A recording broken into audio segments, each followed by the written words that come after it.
Hello again, everybody! It's Mr. Panda And Roxstar. from Manly Battleships, here to do a Doki Doki playthrough with you. This is episode 4, yet to be titled. You'll find out once it gets uploaded.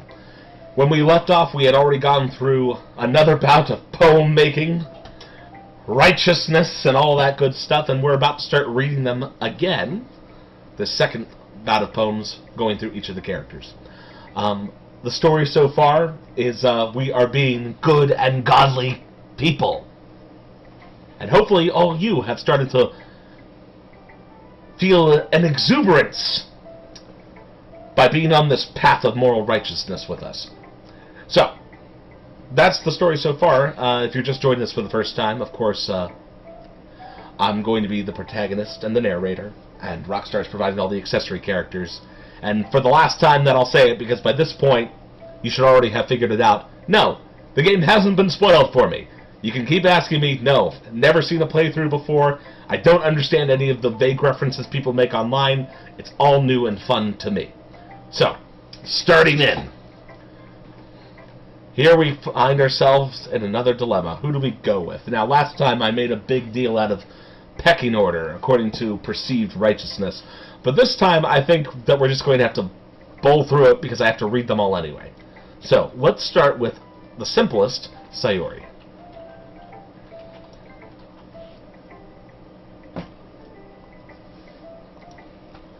Panda! I really love your poems. I can't believe you've been hiding these from me. Eh? I'm not hiding anything. But your poems are so good. Yesterday's and this one too. You can't tell me you haven't done this before. I mean, you're really the only one who feels that way, so... Eh? No way! Not even Natsuki? Well, I guess Natsuki is the least likely to admit how much she likes something. But I don't think it's that. What do you mean? Well, I guess I'll be honest about it. It's a lot easier to write poems when I'm thinking about you. Eh? What? Stop thinking weird things, idiot! I just mean that you're a really expressive person, I guess. How am I supposed to write poems about my own stupid life? But you somehow make everything in your life an adventure. Even the little things. Like cooking. Let's not talk about that. So, yeah, I guess what I'm saying is, I can feel more feelings through you than I can through myself. We have that kind of weird connection. It's your fault for getting in my business all the time. Eh? I don't know if I understand. You never understand when I try to explain things to you, do you, Sayori? I pat Sayori's head. Hey! I'm not a kid, you know. Are you sure about that? Maybe. Sayori starts fiddling with her pencil between her hands. Hey, Panda? Will you give me your poem? I kind of want to keep it. Huh? Why? Because, well, it's the first time you've written something for me. Sayori, you completely misunderstood. I didn't write this for you. Are you even listening anymore? Well, whatever. I'll give it to you when we go home. Really? I broke my pencil. Sayori hastily bends down to pick up the piece she dropped. But being inattentive of her surroundings, she bumps right into me. Sorry! It's fine. I'll get it for you. I bend down and pick up the broken pencil. Sayori clutches the desk beside her to support herself, knees shaking. I'm a little clumsy today. Let's sit down, Sayori. Yeah. I grab Sayori's arm and help her sit at the desk. Anyway, I still haven't read your poem. Oh, sorry, I forgot about that. But it's not as good as yours. Jeez, don't worry. I'm sure I'll like it. Bottles. I pop off my scalp like the lid of a cookie jar. It's the secret place where I keep all my dreams. Little balls of sunshine all rubbing together like a bundle of kittens. I reach inside with my thumb and forefinger and pluck one out. It's warm and tingly, but there's no time to waste. I put it in the bottle to keep it safe. And I put the bottles on the shelf with all the other bottles. Happy thoughts, happy thoughts, happy thoughts. All in bottles, all in a row. My collection makes me lots of friends. Each brought her a starlight to make amends. Sometimes my friends feels a certain way. Down comes a bottle to save the day. Night after night, more dreams. Friend after friend, more bottles. Deeper and deeper my fingers go, like exploring a dark cave. Discovering the secrets hiding in the nooks and crannies. Digging and digging, scraping and scraping. I blow dust off my bottle caps. It doesn't feel like time's elapsed. My empty shelf could use some more. My friends look through my locked front door. Finally, all done, I open and in come my friends. In they come in such a hurry. Do they want my bottles that much?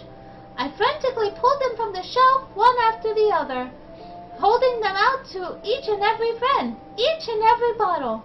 But every time I let one go, it shadows against the tile between my feet. Happy thoughts, happy thoughts, happy thoughts, in shards all over the floor. They were supposed to be for my friends who weren't smiling. They were all shouting, pleading, something. But all I hear is echo, echo, echo, echo inside my head. Holy crap. Sayori, did you really write this? Of course I did. Didn't I tell you yesterday I was going to write the best poem ever? Yeah, but I mean, I didn't expect something like this coming from you. Monica taught me a whole lot. And I've been really getting in touch with my feelings recently. I see that. It's almost kind of creepy. Creepy? Well, not exactly. Maybe because I'm so used to you being cheerful. Well, never mind. I'm thinking too hard about it. The point is, it came out good. So you should be proud of it. Aw, thanks. I feel like I was meant to express myself this way. Even if it even helps me understand my own feelings a little bit better. Writing is like magic. You've gotten pretty passionate about this, huh? I hope you keep it up. Yeah! Writing's the best! I'm gonna keep writing until I die! Don't get ahead of yourself. Sayori's always had a habit of getting obsessed with something before dropping it no more than a week later. I wonder if this is one of those times. But seeing the passion in her eyes makes it hard for me to be pessimistic. Alright, next. Well, it's not really any worse than your last one. But I can't really say it's any better either. Phew. Huh? Phew what? Well, anything that isn't a train wreck, I'll take it as a win. And I get the feeling you're probably the most critical. Hey, what makes you... Wait, maybe that was a compliment? Ha ha ha! Glad to see someone recognizes my experience. That's what you should have done. Glad to see someone recognizes my experience. Then you do, Natsuki. Well, then keep practicing, and maybe you'll be as good as me someday. That's something tells me Natsuki completely missed the point. All right. Uno momento, por favor.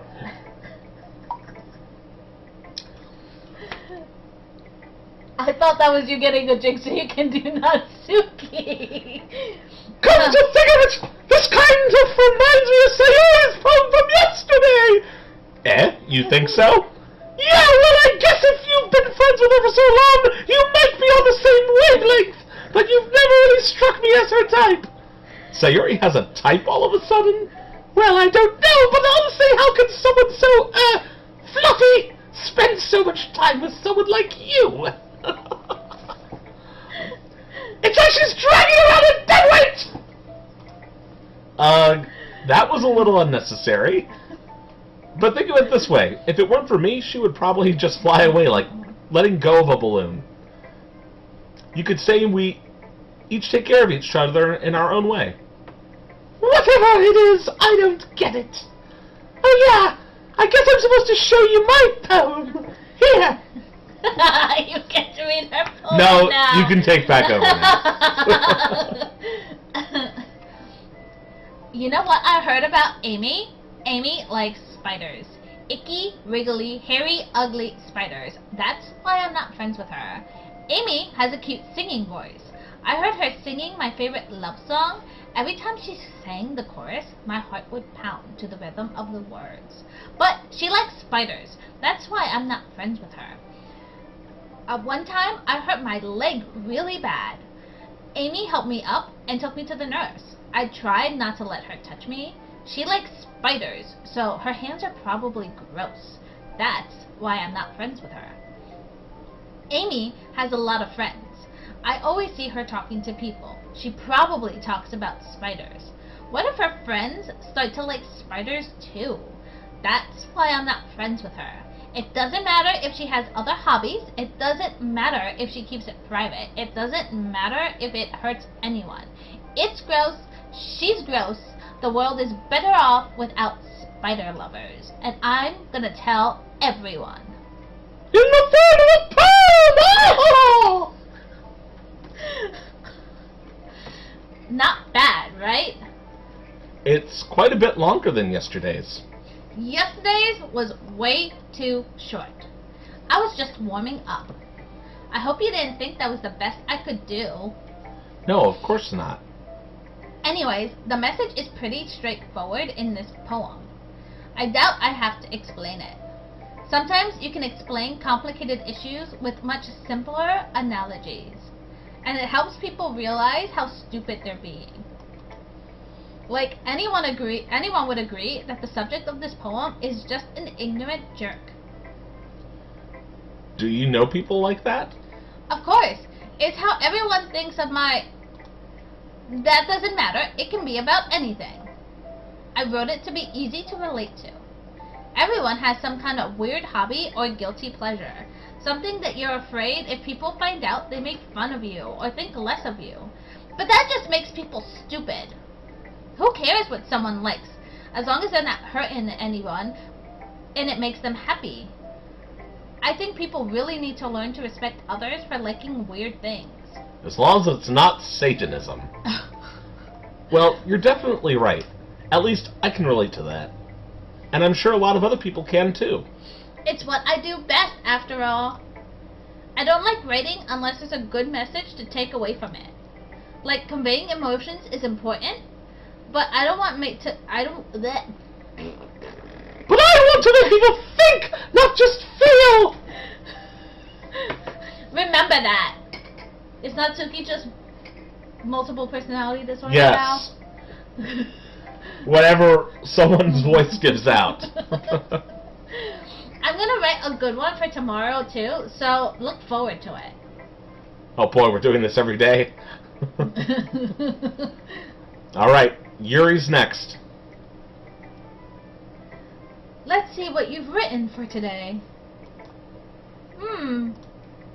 Well done, Panda. Your skills are already improving. Really? Thanks, Yuri.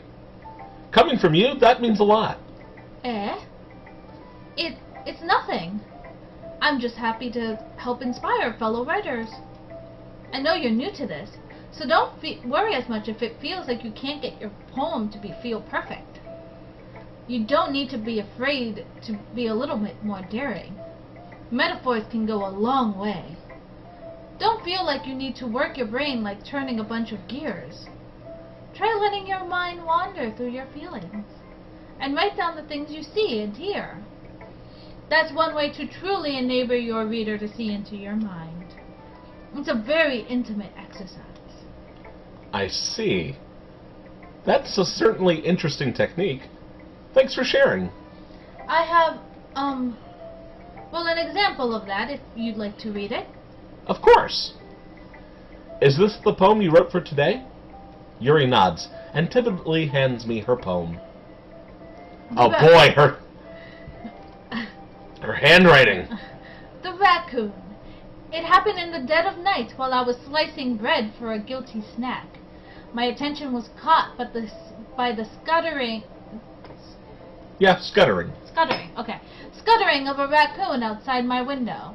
That was, I believe, the first time I've noticed my strange tendencies as an unordinary human. I gave the raccoon a piece of bread, my subconscious well aware of the consequences. Well aware that a raccoon that is fed will always come back for more. The exciting beauty of my cutting knife was the symptom. The bread, my hungry curiosity. The raccoon, an urge. The moon... Where was I?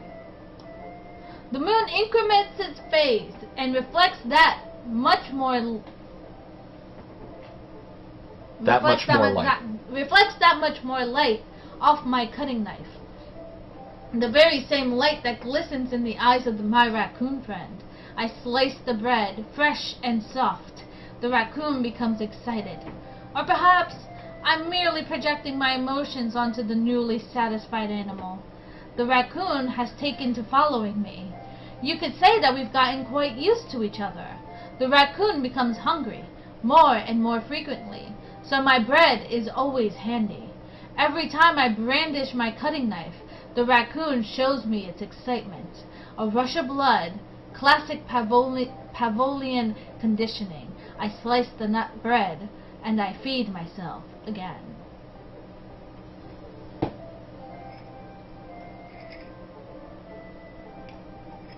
This is a godless poem! It's clearly about unrighteous acts!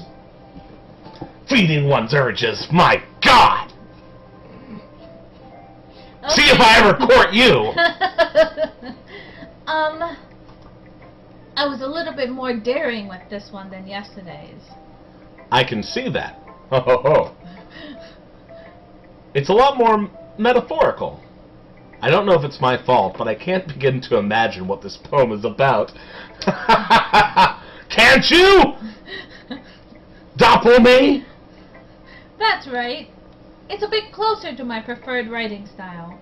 Using the poem as a canvas to express vivid imagery and conveying emotions through them.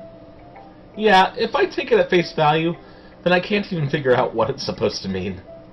Well, I think it's something that different people can relate to in their own way. I wanted to express the way it feels for me to indulge in my more unusual hobbies. It's those sorts of things I'm usually forced to keep to myself. Interspecies erotica with raccoons. It's something you should definitely keep to yourself, Yuri. So, I sometimes enjoy writing about them. Huh, that's funny. Didn't Natsuki also write something about that? About someone being ridiculed for a strange interest? She did? Yeah. She was talking about how it doesn't matter what you're into, as long as you're not hurting anybody. She's right. I mean, does she really feel that way? Yeah. Sounds like you two have that in common. That's interesting. To me, she seemed like the kind of person who would make fun of my hobbies. But I suppose that's my fault for judging, isn't it? Please don't tell her I said that. Don't worry, I have no reason to. Okay. Well, thank you for sharing it with me. After all, if I hadn't learned to embrace my own weirdness, I would probably hate myself. I might be ranting a little bit now, but I'm glad you're such a good listener. Only one more to go. Yep. Aren't we excited?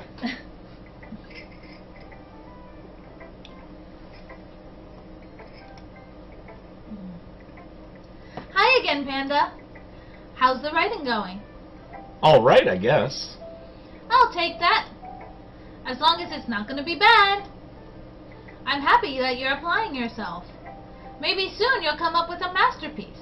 I wouldn't count on that. You never know. Want to share what you wrote for today?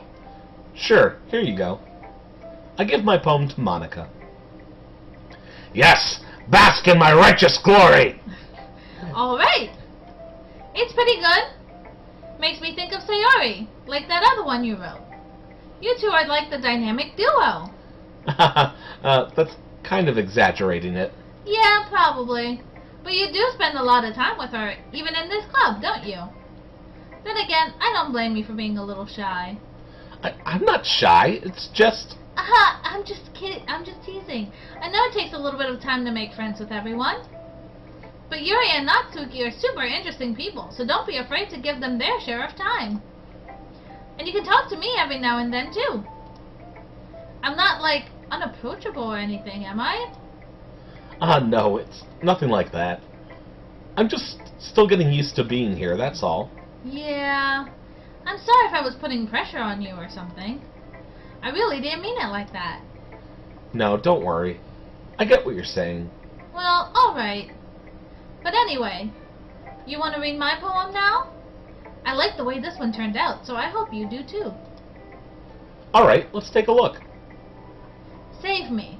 The colors, they won't stop. Bright, beautiful colors. Flashing, expanding, piercing. Red, green, blue, an endless cacophony of meaningless noise. The noise, it won't stop.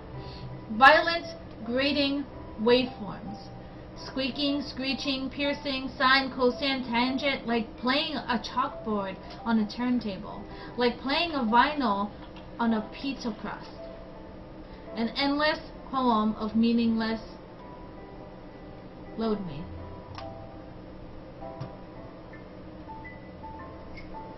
That's a really interesting come on. Meaningless! An endless poem of meaningless! Load me! Your next Oh, pickup Panda! line. An endless poem of meaningless. Load me! This woman's becoming more godless by the moment. So your next One more pickup time. line. An endless poem of meaningless. Load me! I'm gonna try that one out next time. Yep, I knew it.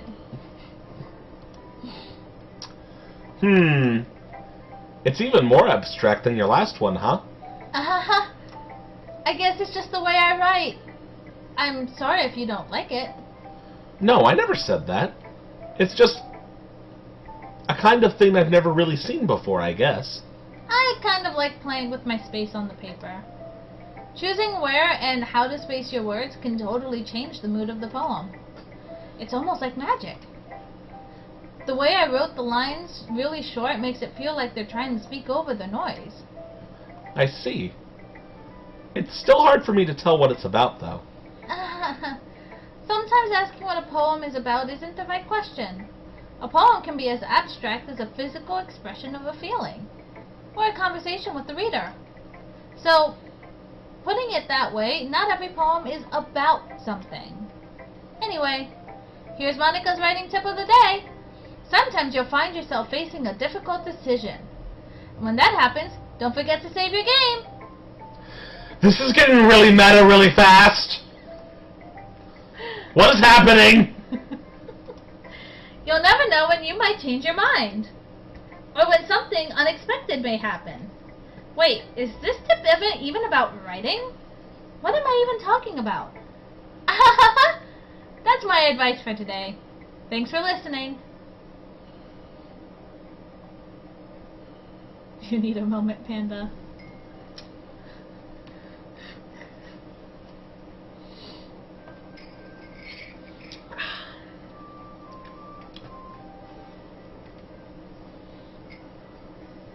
Alright then.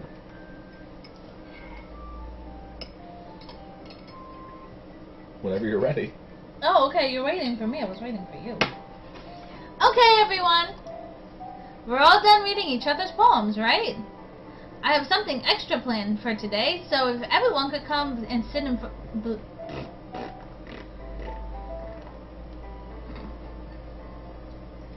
If everyone could come and sit at the front of the room. Is this about the festival? Well, sort of. Do we really have to do something for the festival? It's not like we can put something... I just cannot. It's not like we can put together anything good in just a few days! We'll just end up embarrassing ourselves instead of getting any new members! That's a concern of mine as well.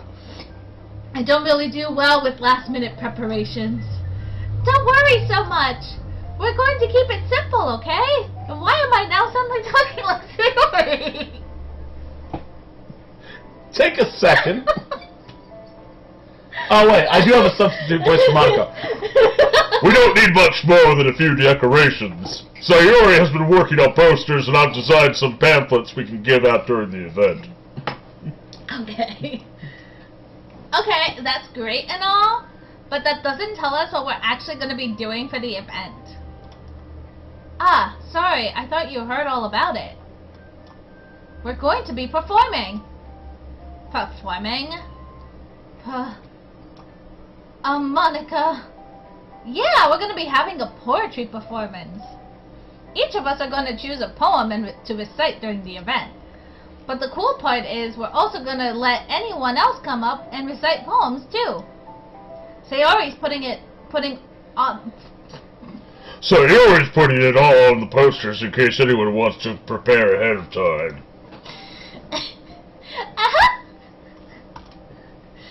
Sayori, who's been coloring a poster, holds it up for us to see. Are you kidding me, Monica? You didn't already start putting those posters up, did you? Well, I did. Do you really think it's that bad of an idea? Well, no. It's not a bad idea. But I didn't sign up for this, you know? There is no way I'm gonna be performing in front of a group of people like that. I agree with Natsuki. I could never, in my life, do something like that. Imagining it, Yuri shakes her head in fear. Guys! No, Sayori. I understand where they're coming from. Remember that Natsuki and Yuri have never shared their poems with anyone until just a couple of days ago. It's a lot of that... It's a lot to ask for them to recite their poems out loud to a whole room full of people. I guess I kind of overlooked that. So, I'm sorry. But, I still think we should give it our best. We're the only ones responsible for the fate of this club. If we start the event and each put on a good performance, then it will inspire others to do the same. And the more people who perform, the better we'll be able to show everyone what literature is all about. Yeah! It's about expressing your feelings. Being intimate with yourself. That is against God's law! Finding new horizons. And having fun. That's right. And it's those reasons we're all in this club today. Don't you want to share that with others? To inspire them to find the same feelings that brought you here in the first place? I know you do. I know we all do. And if all it takes is standing in front of the room for 2 minutes and reciting a poem, then I know you can do it. Natsuki and Yuri remain silent. Sayori looks worried. I guess that leaves me no choice. I agree. I don't think it's too much to ask. I think that Sayori and Monica have been trying really hard to get new members. The least we can do is help them out a little bit. Well, maybe, but...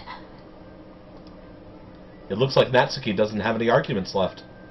Okay, fine. I guess I'll just have to get it over with. Alright! Phew. Thanks, Natsuki. What about you, Yuri? Yuri dejectedly glances around at everyone else's expectant faces. I guess I really don't have much of a choice. Aha! That's everyone! You're the best, Yuri! This club is seriously going to be the death of me.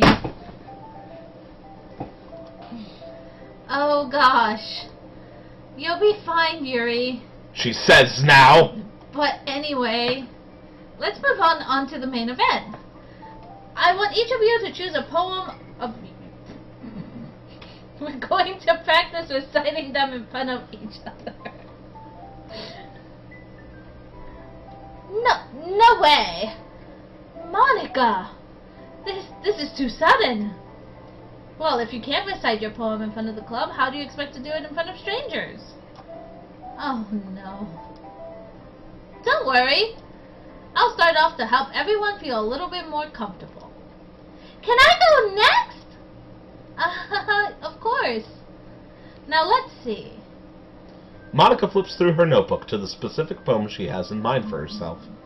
She then stands behind the podium. The title of this poem is The Way They Fly. Ahem. Monica begins reciting her poem. Her clear, confident voice fills the room. More than that, her inflection is pristine. She knows exactly how to apply emotion before each line she recites, bringing the words to life. Is this something she's done before, or is she simply a natural? I glance around me. Everyone has their eyes on Monica. Sayori looks amazed. Yuri has an intense expression on her face that I don't understand. Finally, Monica finishes the recitation. The four of us applaud. Hooray! I'm sure it was a godly poem. It's about flying. It must be about going with the angels. Monica takes a breath and smiles. That was so good, Monica! Thank you very much. I was just hoping to set a good example. Are you ready to go next, Sayori? I'll go next. Wow! But Yuri's all fired up for some reason. That was the wrong line. Yuri clutches a sheet of paper between her hands and stands up. Keeping her head down, she walks quickly over to the podium. This poem is called... Yuri anxiously glances at each of us. You can do it, Yuri! It's called After Image of a Crimson Eye. Yuri's voice shakes as she starts reading the poem. Just a moment ago, she practically refused to do this. Why is she suddenly putting in so much effort? As Yuri gets past the first couple of lines, her voice changes. It's almost like what happens when Yuri gets absorbed into her books. Her quivering words transform into the sharp syllables of a fierce and confident woman. The poem is full of twists and turns in its structure that she enunciates with perfect timing. Now, if only I could keep up with that.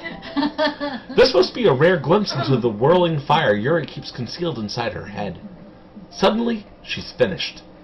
Everyone is stunned. Yuri snaps back into reality and glances around her as if she bewildered even herself. It's up to me to save this situation. I'm the first to start applauding. Everyone joins me afterward, and we give Yuri the recognition she deserves. It's not that we didn't want to applaud for her, but we were caught so off guard that we must have forgotten. As we applaud, Yuri holds the poem to her chest and rushes back into her seat. Yuri, that was really good. Thank you for sharing. Looks like Yuri is down for the count. Okay! I guess I'm next then. Sayori hops out of her chair and cheerfully walks to the podium. This one's called My Meadow. Sorry, I giggled. Sayori! It's a lot harder than I thought. How did you guys do it so easily? Try not to think of it like you're reciting to other people. Imagine you're reciting it to yourself, in front of a mirror, or in your own head. It's your poem, so it'll come out best that way. I see. Okay then. Sayori begins her poem. Somehow it feels like her soft voice was made as a perfect match. The poem isn't aimlessly cheery like Sayori's. It's serene and... Bittersweet. It's serene and bittersweet. If I were to read this on paper, I probably wouldn't think much of it. But hearing it come from Sayori's voice almost gives it a whole new meaning. Maybe this is what Sayori meant when she said she likes my poems. It's like I get to reach more deeply into someone I thought I knew through and through. Sayori finishes, and we applaud. I did it! Good job, Sayori. Even Panda liked it. I guess that's a good sign. What does that even mean? It came out nicely, Sayori. The atmosphere of the poem fits you really nicely. But it might be that other poems won't work quite as well with that kind of delivery. I don't really understand. In other words, I've seen poems of yours where that sort of gentle delivery won't work as well. They might need a little bit more force behind them, depending on what you're reading. Oh, I know what you mean. Well, I've been practicing that kind of thing. It's just embarrassing to do in front of everyone. The next time I'm going to make you pick a poem that challenges you a little bit more. We don't have that much time before the festival, you know? Okay. Now who's next? Natsuki? Don't make me go before Panda. It's not like I can compare to you guys anyway. Might as well let Panda lower everyone's standards a little before I have to do it. Natsuki! It's fine, it's fine. I might as well get it over with. But it's not like I have much of a selection of what to read. I'll just have to go with what I wrote for today. A godly poem. I stand up and step in front of the podium. Everyone has their eyes on me, making me feel terribly awkward. I recite my poem. Since I'm not exactly confident in my own writing, it's hard to put energy into it. Despite that, once I finish, I receive applause anyway. Thank you, God. I know you're clapping for me. Sorry, I'm not really as good as everyone else. Don't worry about it so much. I think it's less about your abilities and more about your lack of confidence in your writing. That's something that'll improve over time, though. Yeah, maybe. Alright then. That just leaves you, Natsuki. Yeah.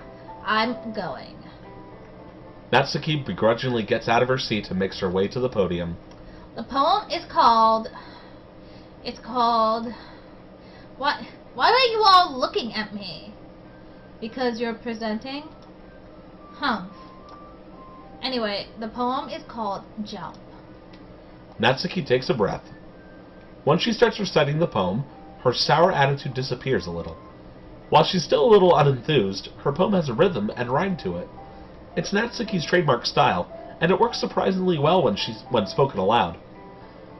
The words feel like they bounce up and down, as if giving life to the poem. Natsuki finishes, and everyone applauds. She huffs back to her seat. That wasn't so bad, was it? Easy for you to say. You better not make me do that again. Well, do you at least feel prepared enough to recite a poem in front of other people? I mean, doing it in front of other people will be way easier. I can put whatever face on I want for other people. But when it's just my friends, it's just embarrassing. That's a surprise, Natsuki. I thought it would be the other way around for me. Well, that's just how it is, so... Well, I guess in that case, you won't have much to worry about for the festival. That said, I want to thank everyone for coming through. It might be hard, but I hope that you all have an idea of what it's like now. Make sure you pick a poem and get enough practice before the festival, okay? I'll be making pamphlets, so let me know ahead of time what you'll be reciting. Jeez. I should probably find some other poem to recite instead. That's fine, too. It doesn't have to be your own. I'm already pleasantly surprised that you're putting all this effort in the... I'm already pleasantly surprised that you're putting all this effort for the club. It makes me feel really happy. Yeah, no problem. Okay, everyone. I think that it's about it for today. I know the festival's coming up, but let's try to write poems for tomorrow as well. It's been working out really nicely so far, so I'd like to continue that. As for the festival, we'll finish planning tomorrow, and then we'll have the weekend to prepare. Monday's the big day. I can't wait! I can do this. I can do this. Alright. I stand up. There's no way I'll be able to find the same enthusiasm as Sayori and Monica, but I'll do my best to get through it. If it's for the sake of the club, and impressing Monica, then I'll have to do my best. Ready to go, Sayori? Yep! Look at you two, always going home together and like that. It's kind of adorable, isn't it? Uh-huh. Jeez, guys. Don't make such a big deal out of it. It must be a little nice, though. Well, How am I supposed to respond to that? It's okay, Panda. It's okay, Panda. You don't have to say it. Whatever. Let's go already. I walk home with Sayori once more. Even though it's only been a few days, a lot of things have already changed. But today, Sayori is being a little quieter than usual on the way home. Hey, Sayori. Sorry, I was spacing out. No surprise there. Ah, no wonder. I was thinking about something from earlier. I like how we get to... Sayori fumbles with her words. So, let's just say that one day, Yuri asked to walk home with you. Huh? What would you do? What kind of question is that? You're kind of putting me on the spot here. Uh-huh. Alright. Are we waiting for the next episode? I think we're going to cut it off there at the next episode. This feels like an important allusion from Monica. Alright, so that's going to be it for episode 4. Thanks everyone for your time, and we'll hopefully see you continuing through this fun and exciting playthrough. A godly Doki Doki playthrough. Here at Manly Battleships with Mr. Panda. And Roxstar. And we'll see you next time. Bye-bye! Bye!